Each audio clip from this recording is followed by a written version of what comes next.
วิบสแวบมื้อนี้เฮาพาทุกคนมาอยู่ที่ตลาดเช้านั่นเองเฮาจะมาเบิ่งเนาะเป็นตลาดมืดกลางคืนที่ว่าเพิ่นหาก็เปิดใหม่ตลาดแห่งนี้มีชื่อว่าตลาดหุงเหืองตลาดแห่งมิตรภาพลาวจีนนั่นเองแต่ว่ารู้สึกว่าเลาะหั่นน่ะเห็นแต่ห้านของจีนเนาะสำหรับไผที่อยากจะมาเซาเนาะจับจองพื้นที่ค้าขายก็สามารถมาได้เพราะมื้อที่เฮามาแม่นยังมีบ่อนวางให้ขายเครื่องไล่ล็อกอยู่บ่ฮู้ว่าเพิ่นเปิดมาได้จักอาทิตย์แล้วแต่มื้อที่เฮามาแม่นหลายห้านก็ได้เปิดคนก็หลายแล้วเนาะทุกคนแบบเขาเจ้าทยอยมาหั้นน่ะแม่นไผที่อยากได้ผู้บ่าวจีนสินะมานั่งเบิ่งสินะบ่แม่นมานั่งกินอาหารจีนหั่นแหละแม่นไผที่แบบว่าเป็นเด็กจีนที่แบบไปเรียนอยู่จีนมาล่ะ คิดฮอดอาหารจอกอาหารจีนสินะนอกจากซังเจี้ยงเนาะก็สิมีนี่แหละเป็นตลาดนัดกลางคืนเนาะแล้วห้านตลาดเช้าหมูปิ้งหั้นก็มีเด้อเด้เห็นบ่เดี๋ยวเห็นบ่จะมีห้านหนึ่งเนาะที่เพิ่นเข้ามาขายอยู่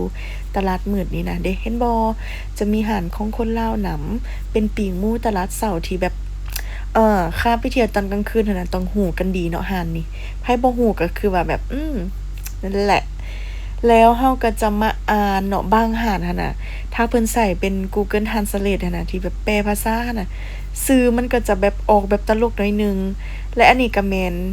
ห้านซาลาเปาไส้ทะลักว่ะเราก็จะมาซื้ออิหยังก็ที่มันเป็นลูกจิ๋วลูกเต๋าหั่นน่ะ50หยวนบ่อันนี้จะเป็นติ่มซำกวางตุ้งว่ะนั่นแหละมีร้านอาหารจีนส่วนใหญ่จะเป็นอาหารจีนเนาะแล้วล็อกที่วางก็ยังมีหลายอยู่เด้อเราก็จะมาถ่ายให้ทุกคนเบิ่งเนาะว่ามันมีร้านหยังแดมื้อที่เฮามาเนาะสังเกตง่ายๆแบบบางร้านก็หาก็มาเปิดหาก็มาตกแต่งใส่ป้ายเนาะแล้วคนมาเลาะก็รู้สึกว่าหลายเนาะแม่นไผที่แบบอยากมาเบิ่งผู้บ่าวจีนสินะอยากมาเบิ่งแบบว่าคนที่เปิดร้านน่ะก็มีทั้งคนแบบน่ารักได้พวกเจ้ามานั่งซุ่มนั่งแซวกันได้เนาะนอกจากที่ว่าจะมานั่งกินอาหารกินข้าวหลังจากที่ว่าเลิกเวียกเลิกงานหรือว่าตอนแลงเนาะบ่ฮู้ว่าสิกินหยังสินะ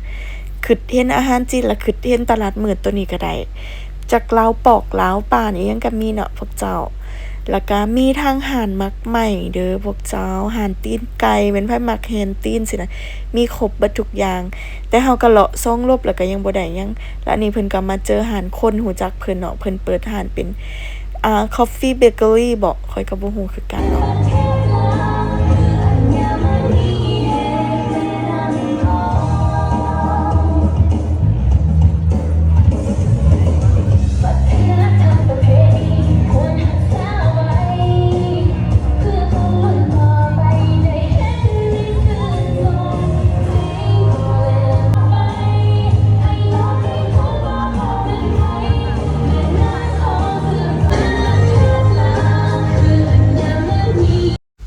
พาทุกคนสวิปสแวบมาอยู่ซังเจียงเลยซะ2หอบที่ว่าเลาะหาของกินหั่นน่ะ2คนเลี้ยวเบิ่งหน้ากันก็เลยว่ามาซอกหยังกินอยู่ซังเจียงดีกว่าหั่นน่ะนี่ข้อยมักนี่ขัวใบอิหยังก็มักผักปังอันนี้แหละซิกเนเจอร์ของฉันที่ฉันชอบกินมากๆที่แบบคันได้มาซังเจียงหั่นน่ะเป็นพวกอาหารปิ่งจีนข้อยต้องได้สั่ง อันนี้ก็คือเมนูผัดกบสไตล์จีนๆนั่นเอง